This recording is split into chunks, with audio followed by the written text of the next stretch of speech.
Uy, kaya ko na. Uy, nasolve ko ulit. Tapos naging confident ka, no?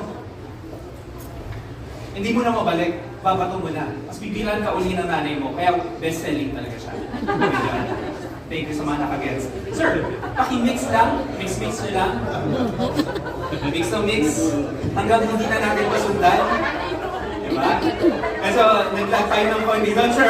Okay lang yan. Yan.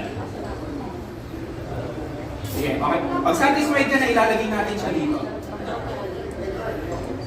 Okay, sige. Buong gabi naman tayo. Meron tayo 30 minutes para sa akin. Okay, with a magical gesture, and let's say the magic word, pearl.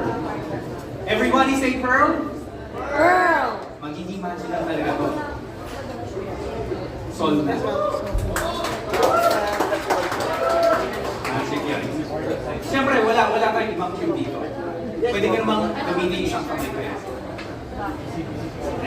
Mahirap na tayo ang matataninong audience. Mahirap talaga yan. Pero, paano mag-solve talaga nito? Modern times needs modern technology. Sino may cellphone, you can download an app for this. Download an app, and the only problem is, ang bagal ng internet sa Philippines, right? The moment that you already downloaded the app, it's already solved. Amazing, right? Ipapasolve natin to sa isang